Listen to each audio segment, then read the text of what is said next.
Hi. Okay, welcome. Thank you for joining us today for this workshop, Creating a Fitness Routine That Works. It's presented by Dr. Carrie Davidson from Move Well.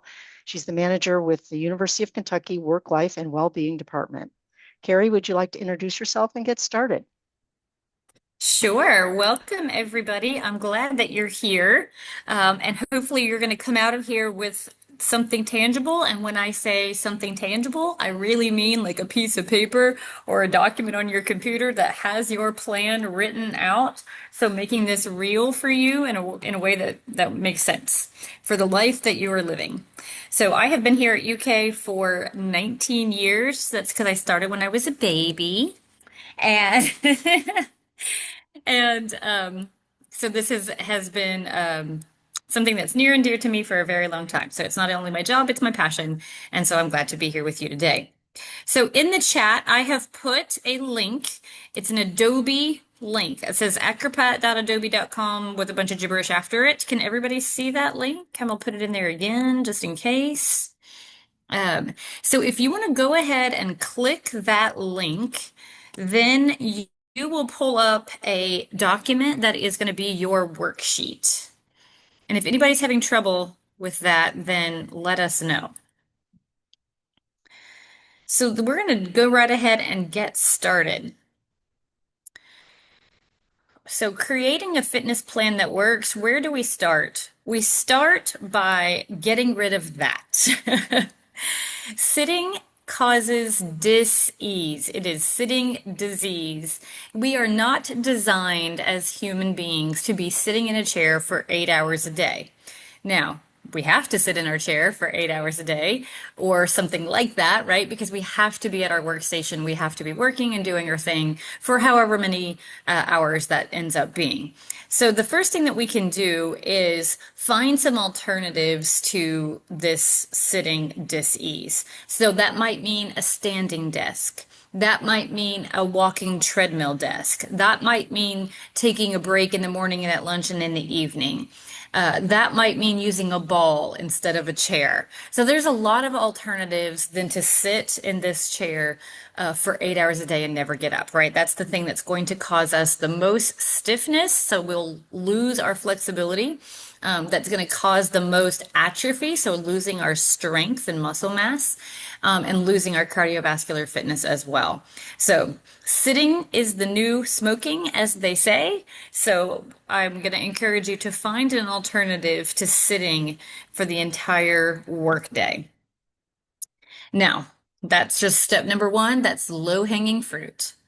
The ACSM, that stands for the American College of Sports Medicine, they put out guidelines for all three modes of exercise. So cardiovascular exercise, strength training or resistance training, and flexibility mobility. So we're going to talk through those guidelines for just briefly. If you've ever been in a presentation with me, then you have heard this before, like a broken record.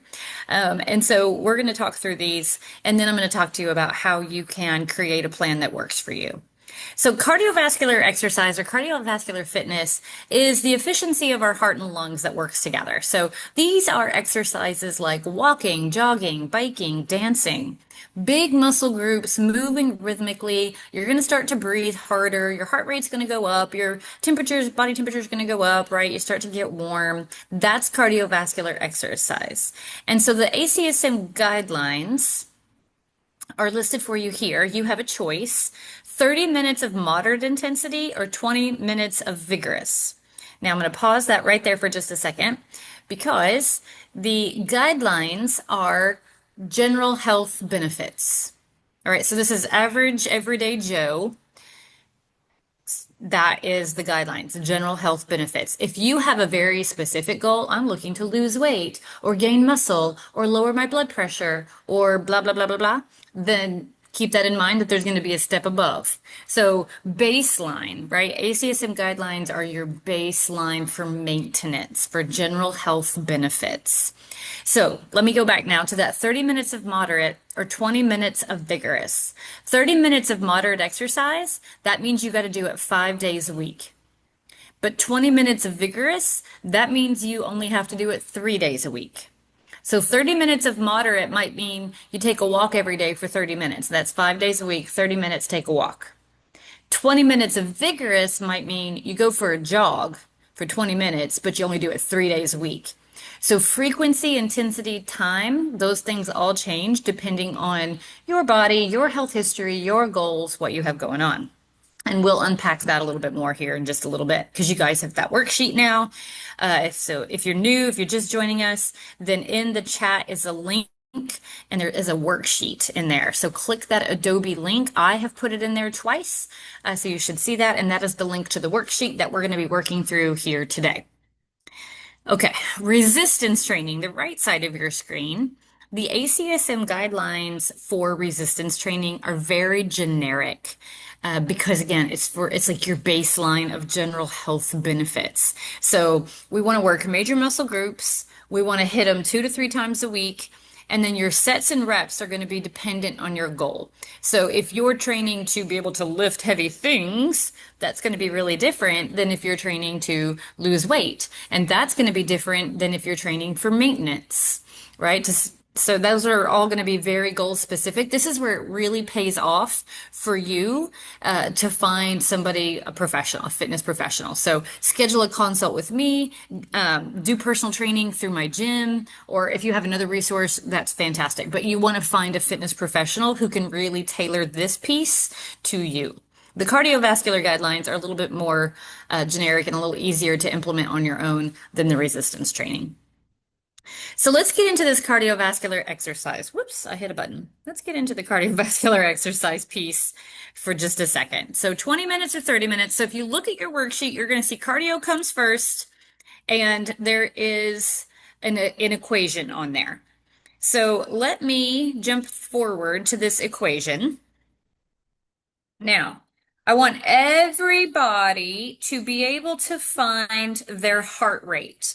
So you can feel your pulse here in the neck, or you can feel the pulse in your wrist. It will be on the thumb side, about 2 fingers down.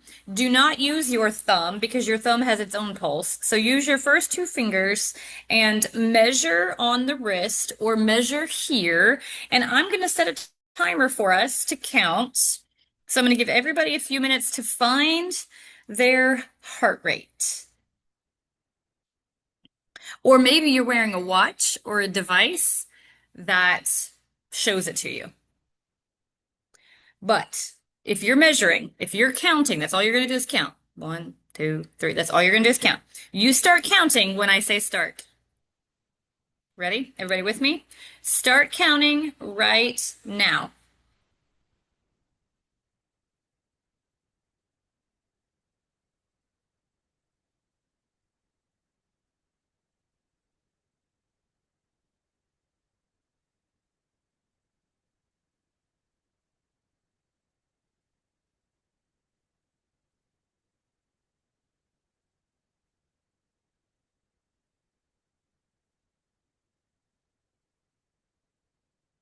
Okay, stop. That number, write it down.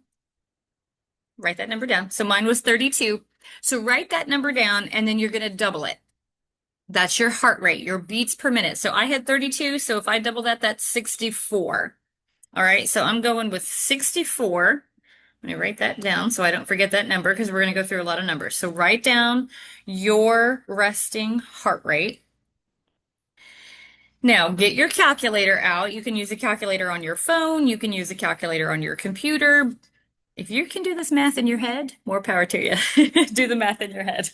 But I'm going to use a calculator. All right. So 220 minus your age. Everybody's going to use that same equation.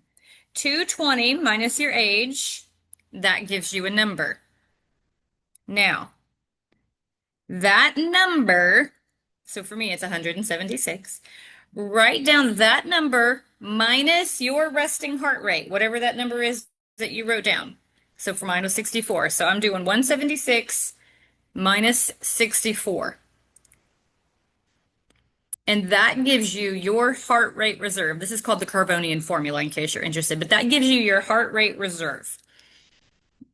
All right, just hold on to that for a minute. Just hold on to that. Okay. Now, like I said, cardiovascular exercise, if we're doing 30 minutes of moderate,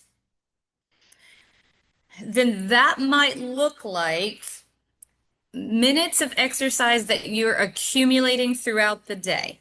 So I've given you an example here on this slide. You can see on the left side, it says park in the K lot, park in the orange lot, park somewhere far away so that you have to walk into your workstation for 10 minutes at the beginning of the day. And that means at the end of the day, you have to walk another 10 minutes to get back to your car. So far, we're at 20 minutes. That just means that at lunchtime, maybe you take a 10-minute walk to get to that 30 minutes. Okay, so if you're doing the accumulated plan for 30 minutes of moderate intensity, that's an option. If you don't work on campus, that's fine. Look at the column on the right. You might get 10-minute walk in before lunch. Maybe you have to walk somewhere else. A 10-minute walk after lunch. And then when you get home at night, a 10-minute walk. So again, we're working with the accumulated plan, accumulating 30 minutes, either way, right? I'm just giving you different ways to make this real in your life because nobody has time to add something else into their to-do list. And then at the bottom, you'll also see some options for adding in extra walking time, extra steps during your day. You could take a 30-minute walk at lunch. And we have lots of routes mapped out. It's on our website. I'm going to show you that at the end. There are lots of routes mapped out on our website where you can take a 30-minute lunch walk, inside, outside, all over campus. You might have a walking meeting. Maybe you're listening to this Zoom meeting on your phone while you're walking. That would be super. That would be a fantastic idea. You might be looking at step count. Okay, so step count, 30 minutes might equal about 5,000 steps per day. That's about the equivalency. So I work from home on some days, and one of my little tricks is when I work from home, I don't get a lot of steps. It's not that far to my kitchen and it's not that far to the bathroom. So I don't get a lot of steps. I have to purposefully work in steps on the days that I work from home. And so one of the things that I do is I collect all my laundry for my family to the day I work from home. And then I do laundry all day. So it might take me 30 seconds to put in a load of laundry and sit back down at my desk. And when that gets done washing, then I go throw that in the dryer, put another load in the wash, and sit back down at my desk. But this way, I'm getting up and down all day long, and it doesn't take that much time away from my desk, right? It's like 30 seconds maybe, because it is right there, but you're doing it often, right? It's one of the frequency things that we just talked about. So that's a little trick that I use, and I have lots of those in my up my sleeve if you need some more of those little tricks. Another option is when you go to the grocery store or to go shop or do your errands, park at the very last spot. I know most people are looking for the closest spot to the door, but don't do that. Be the person who looks for the spot that's farthest away so you can work in more time, more steps. While your child or grandchild is at football practice, track practice, volleyball practice, do you sit there and play on your phone? Do you go do other things? Maybe you could walk around the field, walk around the track, walk in the hallway while your child or grandchild is at practice, if that's part of your life. Right? It takes all kinds of people here. So I realize that maybe not all of us have campus jobs. Maybe not all of us have home jobs. Maybe not all of us have kids or grandkids. So use the things that you already have in your life to create ways to move more. So, and that's really the point here. When we're working with that accumulated 30 minutes, that's what we're working with. This is how we make it real. All right, let's go back to this slide. So, if you are just joining us, we measured our resting heart rate, which just means that we measured our pulse, our beats per minute for 30 seconds, and then doubled it. So we have beats per minute, so minus 64. And then you take 220 minus your age, and then you take that number, which for me is 176, minus your resting heart rate, which is 64. Now, at the beginning of this presentation, I said you can either work moderately or you can work vigorously. If you're working moderately, that's about 60% of your max heart rate or your heart rate reserve. So 60% is moderate, and 80% would be vigorous. 60% would be moderate, and 80% would be vigorous. So I would take my 176 minus my 64, multiply it by either 60% or 80%, depending on how hard I want to work, and then add your resting heart rate back in, and that will give you a number. So let me see if I can. I'm going to stop my share for 1 second and pull up my calculator. And then I'm going to reshare. Boop. There we have it. So now I think you can also see my calculator. So what I have done here is 220 minus my age. That gives me 176. Now I subtract my resting heart rate, which gives me 64, right? And so it's 112. If I'm going to work moderately, then I'm going to multiply that. Oops, let's do that again. There we go. Now, if I'm going to work moderately, let's say that I'm going to multiply that by 0.6, and that gives me that number, 67.2, and then I'm adding back in my resting heart rate, which is 64. So 131 is where I need to be if I want to work moderately for 30 minutes a day. I'm trying to get my heart rate up to 131. Hopefully that made sense to everybody. Let me get rid of that. Okay. And then I'm going to go back to the slide. Boop, boop, there we go. Now, if you're going to work vigorously, if you're a running, jogging, high intensity biking, swimming, then you can use the 0.8, right? Because they're 80% instead of the 0.6. Okay. We're going to keep going here. So the whole point here is to have a plan. You can't just be like, I think I'll do something, because then something will never happen. So that's why we're working very specifically to create something that works for you. So having no plan is planning to fail. So hopefully now on your worksheet, you have typed in all those numbers, you've done the math, you've done the formula, and you've got a plan. You're either going to accumulate all those steps over time, or you're going to do it all together and work toward a certain heart rate. That's what that worksheet looks like. Now let's move on over to strength training. Strength training, 2 to 3 sets, 8 to 12 reps, major muscle groups is very generic. Like I said, the ACSM is giving us guidelines that are just for general health benefits, not necessarily to meet our specific and unique health and fitness goals. So when it comes to resistance training, there are lots of resources and tools that you probably don't even realize you have. So you can see my little icon guy at the front. He's got a barbell lifting it over his head. So if you've got a gym membership, you've got a home gym, you've got a gym in your garage, great. That might be great. Then you can see the icon at the bottom. She's holding on to a child or a grandchild. That might be the resistance that you have, right? It's any force against a resistance is going to give us that resistance training that we need. So that might be dumbbells, barbells, kettlebells in some sort of gym environment. It might mean machines, right? Like if you like to use those selectorized machines where you move the pin down the weight stack, that might be it. Resistance bands. These are easy to carry with you, easy to travel, easy to be in your office, hide them in a drawer. Resistance bands are great. During COVID, we had to get very creative because we didn't have access. And if you went to go buy equipment online, the price was jacked up about 4,000%. And then they were all out of stock and you couldn't do that either.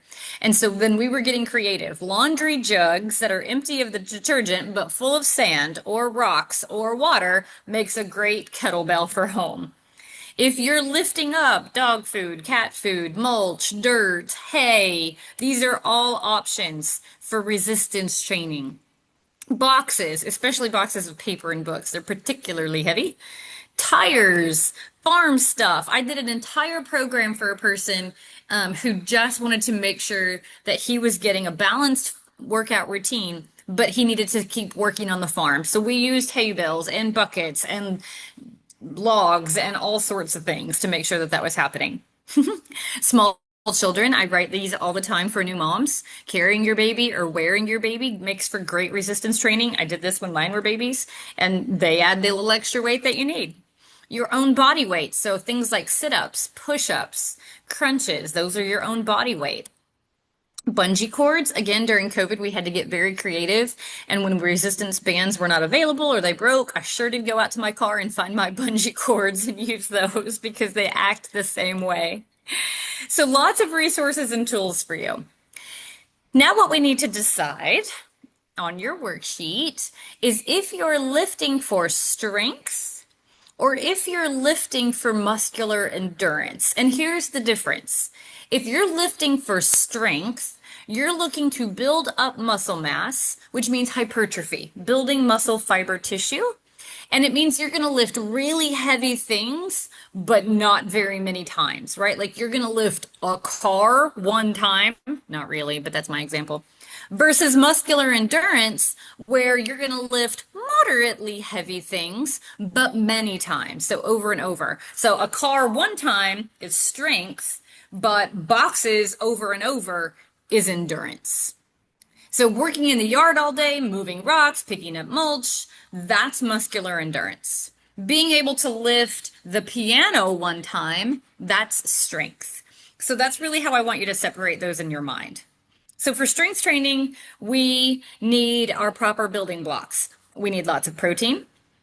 Those are the building blocks. And no matter if we're lifting pianos and really heavy weights, if we don't have protein, we can't build that.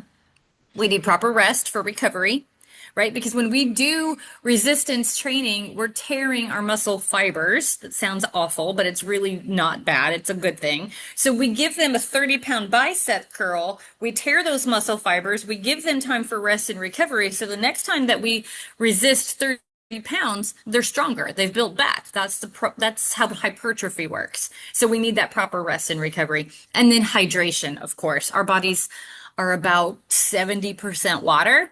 And so if we are dehydrated, then that everything falls apart. So keeping hydrated.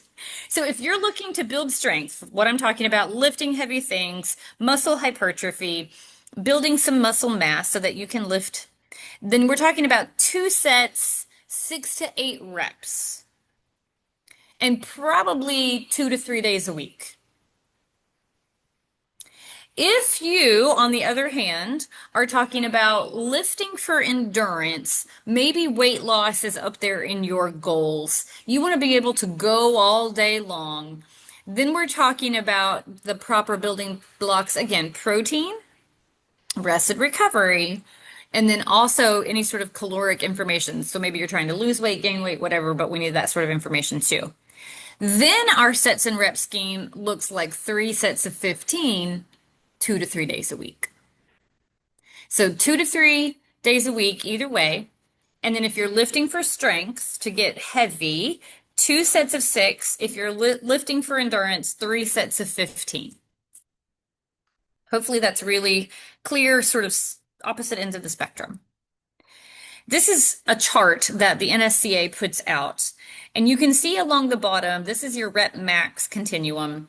And your training goal. So you can see, I'm just going to highlight 2 things. Strength in the upper left corner, low sets and reps, but high intensity. And muscular endurance in the bottom right corner, higher sets and reps, but lower intensity. So 2 opposite ends of this spectrum on the XY axis. So what might that look like? A strength training plan might look like if you had access to a gym, if you have a gym membership, if you like going there to the YMCA, Planet Fitness, Move Well, some of our fitness facilities here on campus, and you're lifting for strength, this is what that might look like. 2 sets of 6 of these basic 6 exercises. These are the basic 6. I'm always going to give you the basic 6. Squat, bench, row, and then deadlift, overhead press, lat pull, and then we add in the core. If you're working out at home, and you're trying to get some heavy stuff in there, then we're talking about like a child squat means you're holding a child. My youngest child probably weighs 60 pounds. So if I put him on my back and do some squats, I'm not doing very many because he's heavy. So if you're working out at home without access, pushing things. You're pushing stuff around in the garage. You're pushing lawnmowers. You're pushing things, or maybe you're pulling things. You're picking up boxes. That's a deadlift, right? These are all equivalent. So squat, squat, bench, push, row, pull, deadlift, box, pick up, overhead press, like might be a chair, a kitchen chair, lifting it up overhead. A lat pull might be the equivalent of closing the trunk lid over and over it again. That might be the equivalent. So this is a strength-based plan, whether you're in the facilities of a gym or you're in the facilities of your home. Now, if you're doing the endurance side of things, which I would say most of us are probably on that side of the spectrum, then if we're in a gym or some sort of fitness facility, then we're looking at the same muscle movements, the same muscle patterns. So leg press, same as a squat, chest press, same as a bench, cable row, same as a row, hamstring curl, same as a deadlift, shoulder press and lat pull. But we're doing like 3 sets of 15, right? Because endurance has a time factor. And so we want time under tension. So 3 sets of 15 if we're working for endurance and we're working out in a facility. If we're working for endurance, but we're working out at home, then we're talking about 3 sets of 15 of air squats and push-ups and inverted rows, like with a door frame. So holding onto a door frame and pulling yourself up like that with your feet on the ground. Lifting up boxes, push-ups in a down dog position, laying on your belly and lifting up in an ITY pattern. But 3 sets of 15. So either using body weight or using resistance training. Either way, it's a lower intensity, higher sets and reps. So that would be an endurance plan. So on your worksheet, you decide what your goals are. Are you lifting for strength or are you lifting for endurance? And then decide, am I using a gym or some sort of weight equipment? The ones I had listed on that first slide during strength training, that list. Or am I just using body weight?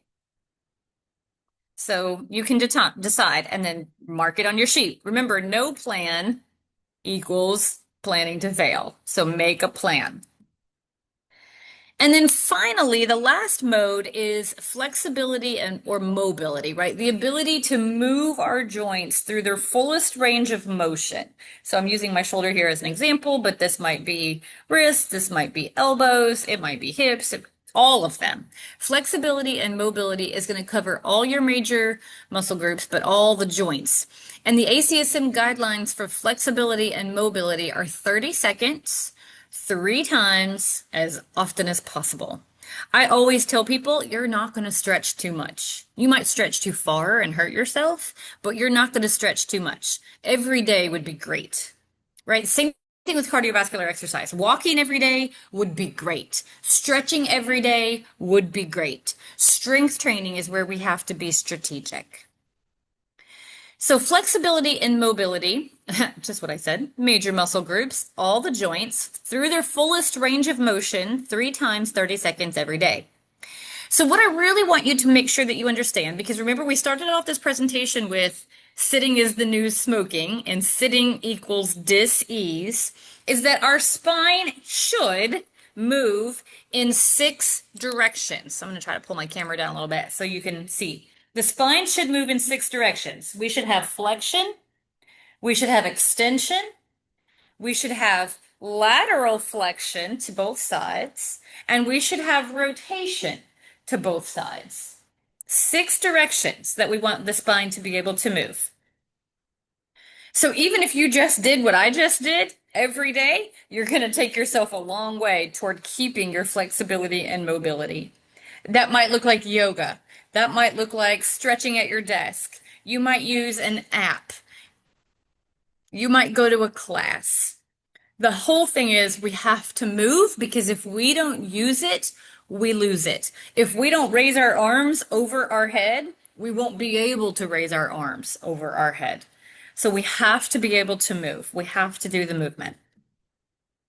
So I want to point out here some resources that you have that are free and some that are for fee for movement. And once you have created this plan, how are you going to implement it? So you can join Move Well Fitness. That's our employee dedicated fitness center. So employees, retirees, and spouses. We have 3 levels of membership. Um, and we can go into that if y'all have questions about it. It's $9. Your middle base one is $9 a month. Consultations with anybody on this, well, with me or Matt or Chad, consultations are free. You can schedule that through your dashboard in the same place that you registered for this webinar. Um, Exercise consult. You can do that Zoom, you can do that email, you can do that in person. We can do any of those things. Personal training. So Dawn, the picture here with the glasses, that's Dawn. He's our personal trainer. And then Chad next to him also does some personal training. And so that is a for-fee service. That is your traditional sense of personal training. So to do the intro package for personal training is $65, and that's 3 sessions. So the first session is all evaluation and assessment, history, goals. And then the next 2 are planning to be in the gym, doing the workout on the floor with the trainer. So those are all options. And then move while rewards. So if you're really into your steps, I'm pointing to my watch here because I measure my steps. If you're really into tracking steps as opposed to minutes, then that works too. And then move while rewards as our incentivized step program. So as long as you're syncing your watch and you're registered for move while rewards through our MoveSpring app, then you can be incentivized with cash on your check. So we do 15 winners every month. We've been doing this now for years. So 15 winners a month, $200 all the way up to $600. There's 3 in each category for 6,000 steps or more. You can find out all of that information. And also the walking maps that I mentioned are at that link at the very bottom of the slide. So wellness, move well. And we can go there at the end if we have some time. But I know that there are questions collecting in the chat. So I want to make sure that I get to the questions in the chat. All right, so I'm going to start working through those. And I'm sure there's going to be questions about those equations because, yeah. All right, is this PDF a link? Yeah, I sent you the link in the chat, Elizabeth. There is, here, I can drop it again if y'all need it. The worksheet is a PDF. There we go. There you go. Okay.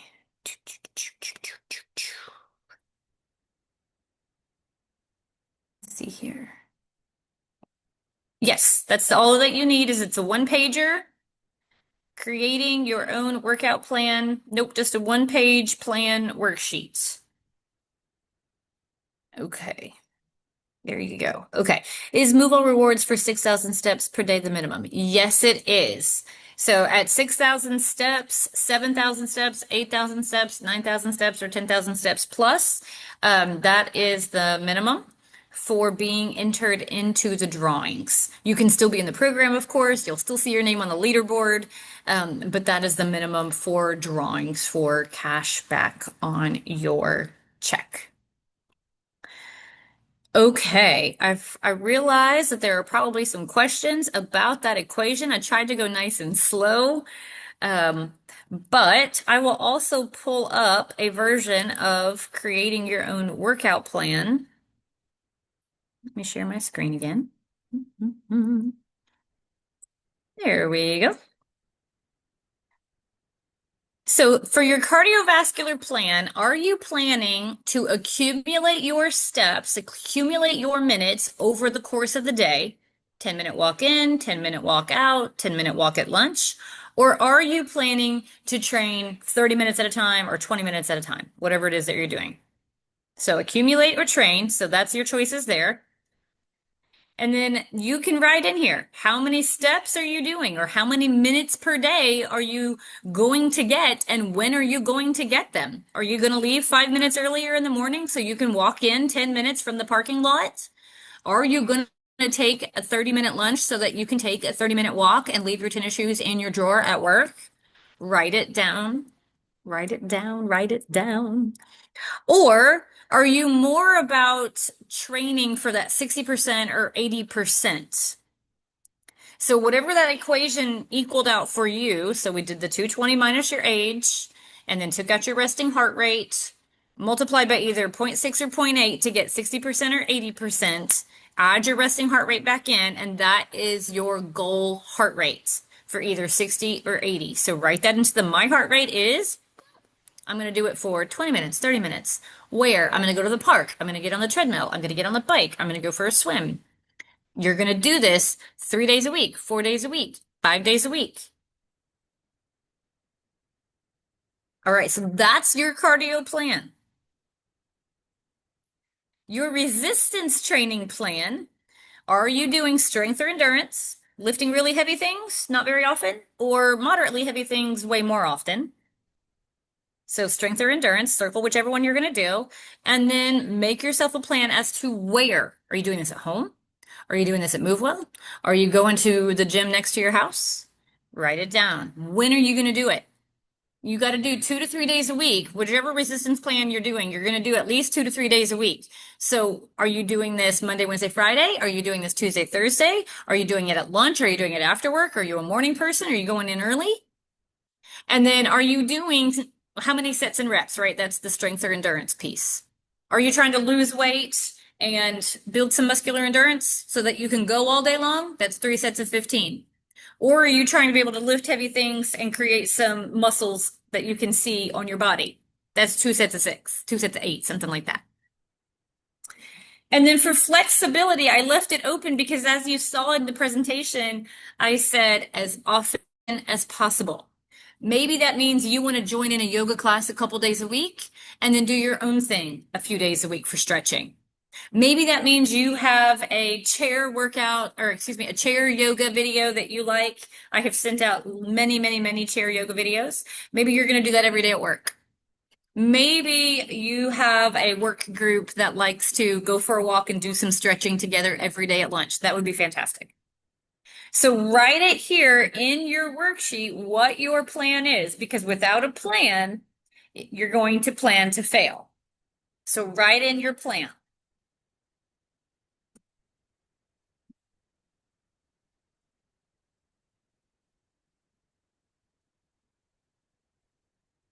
Yes, the copy of this presentation. So when this presentation is done, when we're all done, then Hazel's recording this. It'll get uploaded to YouTube and you will get the recording link. So you will get that.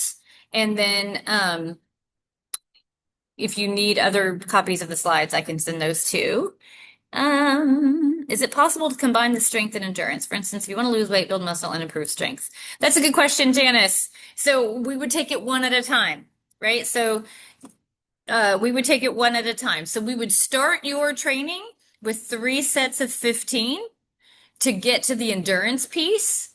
Once we've built up a base for about 6 weeks, 8 weeks, then we would take you to the next phase and we would progress.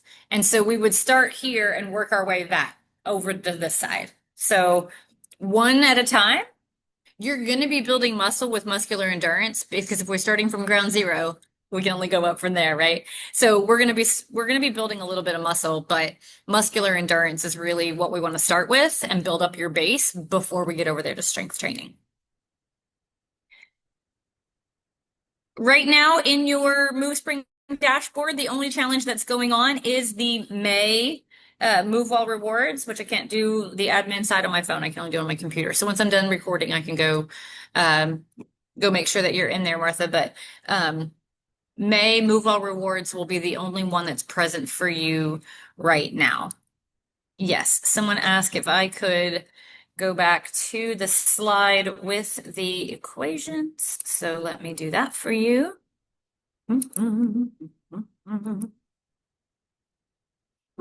This is what you want to see.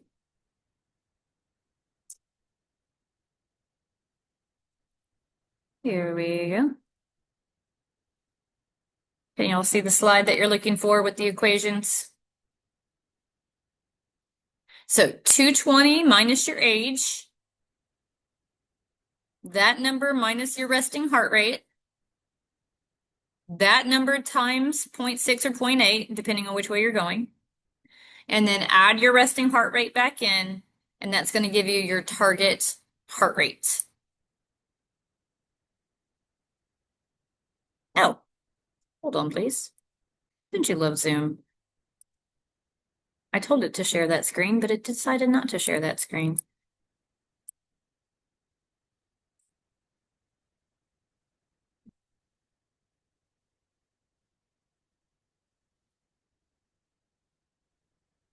There.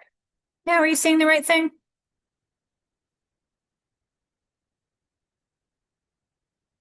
That might make more sense. Good, good, good, good, good.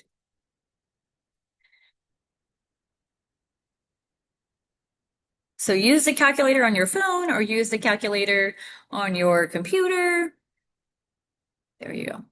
Is it better to work out in the morning or the evening, or better just to work out regardless? Or and also which comes first, cardio or strength? Martha, it does not matter if you work out in the morning or the evening with these caveats. Here's the thing. If you're going to work out in the evening and it's going to be that vigorous, high intensity, don't do that within 4 hours of bedtime.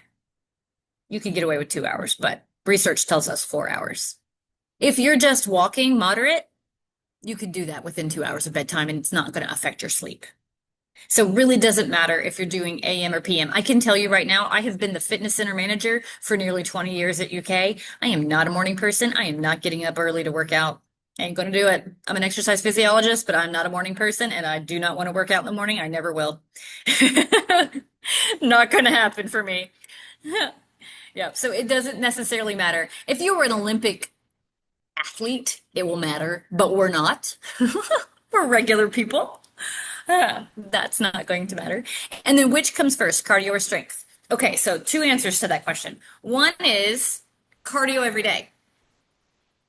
The other one is strength training every other day. Don't strength train two muscle groups twice in a row. Every other day.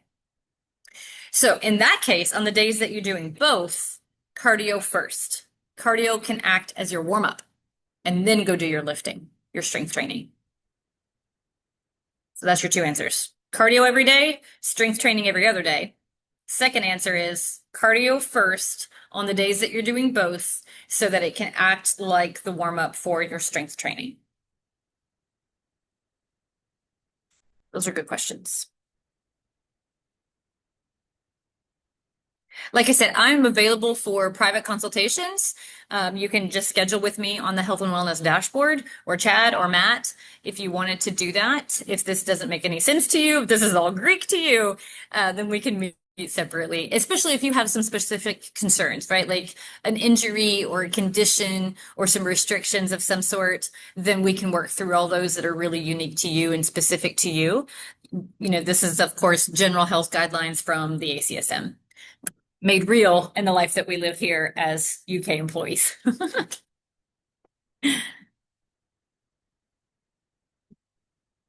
What is the website? Sure. There we go.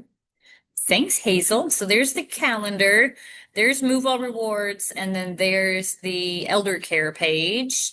But the here.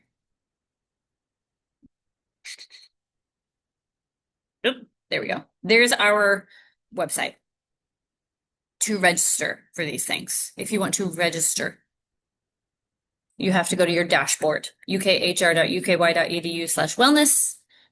And then you can also go to our website, like our UKY webpage, and there'll be a link to it there. But this is a direct link to the dashboard where you can register for consults, Move All membership, Move All rewards, personal training, any of the things that you want to do. Good questions. Okay, I think I got them all. Any last minute questions before we end the recording? Is there a recommendation type of exercise that's good for losing belly fat? That's a good question, Debbie. And let me be the bearer of bad news. There is no such thing as spot reducing, right? Like I'm not going to spot reduce this. It doesn't work that way. So what we need to do is create a balanced fitness routine of both cardiovascular exercise and strength training. And here's why. And of course, your nutrition plays a role in that as well. But we tend to accumulate middle fat, belly fat, which is kind of the most dangerous fat because of the triglycerides and the proximity to the heart. So that is the most dangerous kind. So when we do our cardiovascular exercise, that's when we're burning those calories. Okay? That's when we're burning calories. We have fat mass, as we all know. It doesn't do anything. It just hangs out there. But we also have muscle mass. We may not have a lot yet, but we do have muscle mass. Muscle mass has to contract and relax in order to move your body through space, right? Like, in order for me to do this, my bicep has to contract. The only way skeletal muscle can contract is if it has fuel to burn, and that fuel is a calorie. So the more of those biceps that I have, right, the more muscles that I have, the more metabolically efficient I'm going to be. So if I have more muscle mass, I can burn more calories when I do my cardio, right? 1 minute of cardio is going to burn different calories for somebody who's lean and somebody who's not lean. So when it comes to stubborn belly fat, both. We have to do both. Okay. Thoughts on under the desk ellipticals? Probably better for flexibility, mobility than it is actually cardiovascular exercise. Is your heart rate getting up there like we just calculated? Or is your body temperature rising? Are you getting out of breath? If the answer to those questions are no, then it's probably not doing a whole lot for your cardiovascular fitness. Probably doing pretty good for ankle, hip, knee mobility. Yes, the walking links. Which is better, jogging, running, or the elliptical? Those, as far as cardiovascular exercise goes, those are all good machines. It depends on your personal preference. I can tell you that ellipticals make me dizzy. I don't care for them. I would rather go outside and take a walk or go for a run. Now, you're going to have less impact on an elliptical. So if you're caring for knees, if you're caring for hips in a special way, ellipticals are going to be better for you because they're less impact, right? You don't have that footfall and that foot strike. So it kind of depends on you, but you're going to burn the same amount of calories doing the same cardiovascular exercise. And then, oh, you're welcome. Um, I don't know what the My Pacer link is, but thank you, Martha, for getting the Walking on Campus link. Let me make sure that's the right link. Yes, it is. If you go to that link that Martha put in there, the number 2 at the bottom, it says walk with a dog. Number 2 is campus walking loops. I'm going to see if I can't grab that direct link. Campus walking loops. I created these. I should say we created these. And you can filter on the left, if you click that link and go to those walking maps, you can filter on the left side 1 mile, 2 miles, 3 miles, and you can see those. So I like the link that Martha put up there because that also gives you like the campus tree walks. If you're out at Alumni Park Plaza, if you're over at South Creek, this has all of that. First link that Martha gave you has all of them. This really specific one is for on campus only. So both are important there.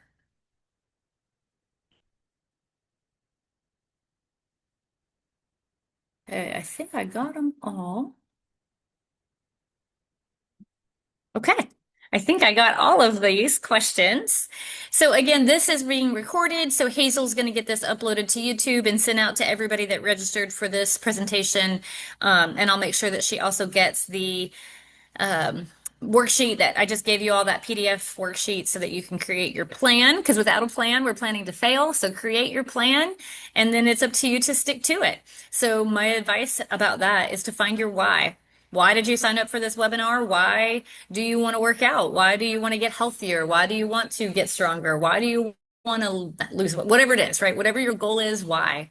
Why do you want to do it? Write that at the top of that sheet, and it'll be a reminder for you. It'll be the motivation for you to make sure that you're implementing that plan. Okay. Thank you, Carrie. This was great. Lots of interest, lots of good questions, and lots of good information. Your enthusiasm is inspiring, so I appreciate that. You are welcome. Okay, thank you.